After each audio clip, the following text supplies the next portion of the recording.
ये सारी बेईमानी दे ख्वाब वेखते ने। पाकिस्तान दे विच अगर दुनिया पूरी दे विच अगर किसी ने बेईमान मकार इंसान वेखना ते नून लीग नूं वेख लवो। करप्ट इंसान ने सवरदे मुल्क दे विच अगर करप्शन की बुनियाद रखी है तो नून लीग ने रखी है, इस वालों किसी ने बुनियाद नहीं रखी। मैं अज भी कहांगा तो कल भी कहांगा, मर भी जावांगा तो फिर भी कहांगा। उन्हें दिल देकर निखारेंगे रुखे बरगे गुलाब, हमने गुलशन के तहफ़्फ़ुज़ की कसम खाई है। इंशाअल्लाह अज़ीज़ इनको नेस्तो नबूद करेंगे। इमरान खान जिंदाबाद। दो गंजे एक शैतान लुट के खा गए पाकिस्तान। देखिए जी, हमें अपना मैंडेट वापस चाहिए। हम और किस तरह बताएं, एक पब्लिक किस तरह इज़हार करे अपनी फीलिंग्स का। हमने बहुत क्लियरली, आपने कभी किसी बाई इलेक्शन में 20% से ज़्यादा टर्नआउट देखा?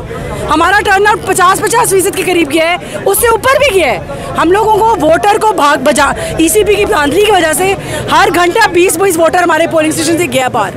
अगर ये टर्नआउट असल में 80% था। आप उन सारे लोगों को कह रहे हैं कि आप हकीर हैं और आपकी कोई हस्ती नहीं है। आप ये कह रहे हैं हमारा वोट कहीं नहीं काउंट करता, हम जो मर्जी चाहें वो नहीं मिल सकता हमें, और इन्हीं की मर्जी चलेगी जो हमारा ही पैसा खा के इधर पहुंचे। ये हमारा वोट है जो ये लेकर इधर बैठे हैं। इस असेंबली को अगर हम ना माने तो कोई नहीं मानता।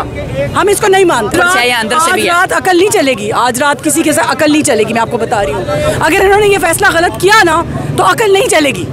यहाँ पे जितने लोग हैं वो अपने खून की बाजी लगाएंगे और इंशाल्लाह और भी। तो आप देखिए इसका मुल्क पाकिस्तान का फ्यूचर क्या होने जा रहा है, ज़मीनी इंतखाबात का फ्यूचर क्या होने जा रहा है, आवाम से जानते हैं। अस्सलाम वालेकुम जी।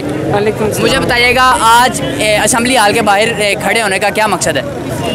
हम आवाम की ताकत है और आवाम यहाँ पर आई है अपने वोट का हक लेने के लिए आई है। उसने जिसको मुंतखब किया है वही उसकी जो है ना पंजाब में हुकूमत होनी चाहिए। एक तरफ हमजा शहबाज साहब हैं, दूसरी तरफ परवेज़ इलाही साहब हैं, क्या नज़र आता है? हमें तो PTI इंशाल्लाह उसका वज़ीर आला बनेगा, परवेज़ इलाही बनेगा, क्योंकि हम ऐसे ही नहीं खड़े हैं यहाँ पे। 63A कहता है कि पार्लियामेंट्री लीडर जो इस वक्त परवेज़ इलाही है वो जिसको कहे वो वोट करेगा। वहाँ पे अंदर जो लोग बैठे हुए हैं वो वोट कर सकते हैं, परवेज़ इलाही के हुक्म पे कर सकते हैं। यहाँ पे शुजात का नहीं चलेगा, क्योंकि शुजात पार्लियामेंट्री लीडर नहीं है। वो पार्टी का लीडर ज़रूर होगा लेकिन वो यहाँ इस वक्त लीडर नहीं है। इस वक्त लीडर परवेज़ इलाही है, जो वो हुक्म करेगा उसके मुताबिक वोटिंग होगी इंशाल्लाह। जरदारी साहब कहते हैं जिस तरह बिलावल भुट्टो मेरा बेटा है उसी तरह हमजा शहबाज भी मेरा बेटा है और उसका इक़्तिदार बचाने के लिए मैं किसी भी हद तक जा सकता हूँ। क्या समझती हैं? इनके तो कई बेटे और कई बाप हैं। इनका दीन ईमान रुपया है। ये रुपये से खरीदो फरोख्त करते हैं, ज़मीर खरीद सकते हैं, ये वोट नहीं खरीद सकते। ये वोट सिर्फ ज़मीर खरीदने के सौदे पे निकले हैं। रात को 5-5 घंटे बैठ जाते हैं, जाके ज़मीर का सौदा करते हैं। इनसे अब कोई नहीं पूछेगा कि इनके पास पैसा कहाँ से आ रहा है, कहाँ से। वही अवाम का पैसा जो बोरियाँ भर भर के घरों में रखी हुई हैं, जो ये कर्ज़ नहीं उतार सकते पाकिस्तान का। कर्जा उतारने के लिए आगे नहीं बढ़ते। ये अवाम को सस्ती रोटी नहीं दे सकते, ये अवाम को सस्ती बिजली नहीं दे सकते, लेकिन ये खरीदो फरोख्त अरबों के वो लगाते हैं बोलियाँ कि अरबों दो। तो आप देख लें कि इनका क्या मफाद है। इनका मफाद सिर्फ पैसा है। जो ये सोच रख के आते हैं ना वो सिर्फ पैसा बनाते हैं। वो पाकिस्तान के मफाद में कुछ नहीं करते, ना पाकिस्तान का सोचते हैं। वो सिर्फ अपना सोचते हैं। बोरियाँ बनेंगे, भाग जाएंगे, पाकिस्तानी यही रह जाएगा, अवाम यही रह जाएगी। अवाम की ताकत का वोट जो है ना वो अब अवाम किसी को लेने नहीं देगी। वो अवाम खड़ी है, भाई निकल आई है। वापस करो। हमारे लीडर ने अवाम को इतना शऊर दे दिया है कि वो आके अपना वोट हक इस्तेमाल किया है ना, तो वो अपना वोट का हक को बचाएगी भी और वो किसी और को इस्तेमाल भी नहीं करने देगी। PTI की नंबर गेम इस वक्त पूरी जा रही है, क्या समझती हैं आप? एक तरफ हमजा शहबाज साहब बड़े मुतमईन नज़र आते हैं। यार जो वो मुतमईन नज़र बेशक ऊपर से आ रहे हैं, लेकिन अंदर से कोई मुतमईन, उनको पता है कि कल को अगर ये गलत होगा ना तो अवाम सड़कों पे आएगी, चैलेंज करेगी। हाई कोर्ट और सुप्रीम कोर्ट कब तक तमाशा बने रहेंगे? कब तक वो अवाम की आवाज़ नहीं सुनेंगे? उनको एक दिन सुनना पड़ेगा। अवाम का हक देना पड़ेगा। अवाम को जब ये वो अवाम का हक नहीं देंगे तो अवाम देखें फिर वो श्रीलंका वाला हाल जो हुआ है। हम नहीं चाहते कि श्रीलंका वाला हाल, हम यहाँ पे श्रीलंका नहीं बनाना चाहते, लेकिन हमारी बादशाह अवाम है। खुदारा उसकी बात सुन लें, उसकी बात को समझ लें, एक गरीब की बात को समझ लें। जो जज हैं, जो भी हैं, देखें जो भी होते हैं, हर चीज़ बिका हुआ है यहाँ पे। पे। जज बिक रहे हैं, सब कुछ बिक रहा है, हमारे आंखों के सामने इंसाफ नहीं मिलता। जो पैसा लगाता है इंसाफ ले लेता है। ये गरीब आदमी कहाँ जाएगा, किससे इंसाफ मांगेगा? वो अब सड़कों पे आएगा। एक तरफ MPs बिकने लग पड़े, बोलियां लगने लग पड़ी, अगर स्पीकर भी बिक गया तो फिर क्या होगा? ये डिप्टी स्पीकर तो पहले ही बिका पड़ा है, ये तो पहले ही लोटा बना हुआ है। ये तो देखे ना, आज की बात तो नहीं है। पिछले इलेक्शन में इसने गैलरी में चढ़ के इलेक्शन करवा दिया था और आज ये 2.5-3 घंटे लेट करके बैठा हुआ था। क्या, किस बात का इंतज़ार कर रहा था? वही वहाँ जो सौदेबाजी हो रही थी उसका इंतज़ार कर रहे थे ना, लेकिन वो सौदेबाजी अब नहीं चलेगी इंशाल्लाह। बहुत शुक्रिया। अस्सलाम वालेकुम मैम। वालेकुम सलाम। मुझे बताइएगा, असम्बली हाल के बाहर आप मौजूद हैं इस वक्त और प्रोटेस्ट जारी है, क्या समझती हैं क्या होने जा रहा है? देखिए जी, हमें अपना मैंडेट वापस चाहिए। हम और किस तरह बताएं, एक पब्लिक किस तरह इज़हार करे अपनी फीलिंग्स का? हमने एक बहुत क्लियरली, आपने कभी किसी बाई इलेक्शन में 20% से ज़्यादा टर्नआउट देखा?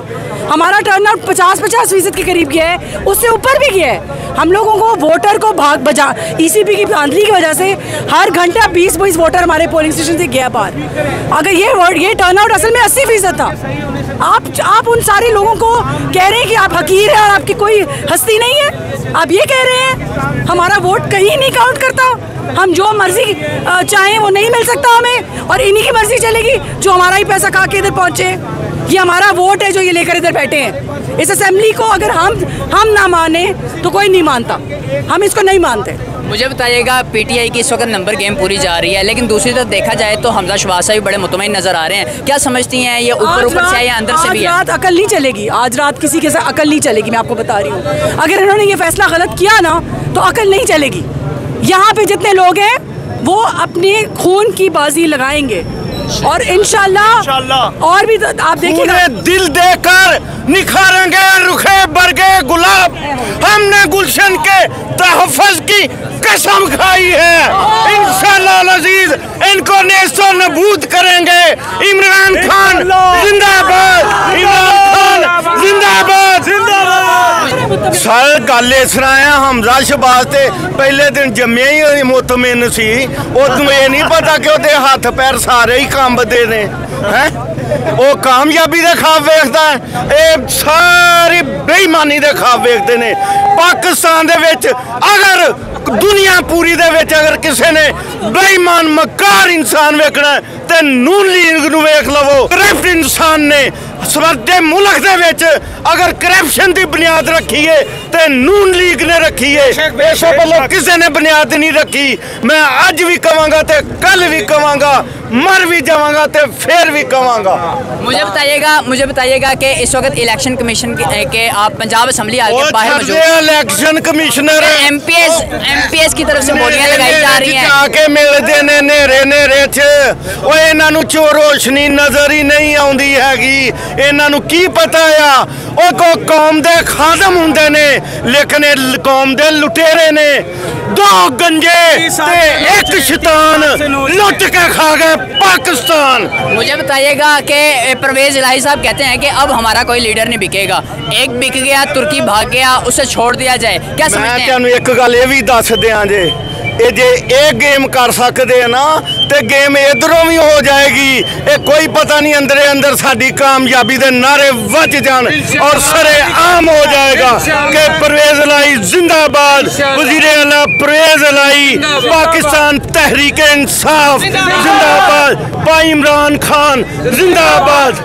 बताइएगा, जरदारी साहब कहते हैं कि जिस तरह बिलावल भुट्टो मेरा बेटा है उसी तरह हमजा शहबाज भी मेरा बेटा है और इसका इक़्तिदार बचाने के लिए मैं किसी भी हद तक जा सकता हूँ, क्या समझते हैं? हाँ, ये आपने बड़ी पते की बात की है। ये वही जरदारी और वही शहबाज शरीफ जो कहता था ओए मैं तेरे यहाँ ढिड चों रुपये कढ़ के लियाने ही ते ओ की कहंदा सी, अगर मैं इन्हां माफ कर दिता ना ते खुदा मैनू माफ नहीं करेगा।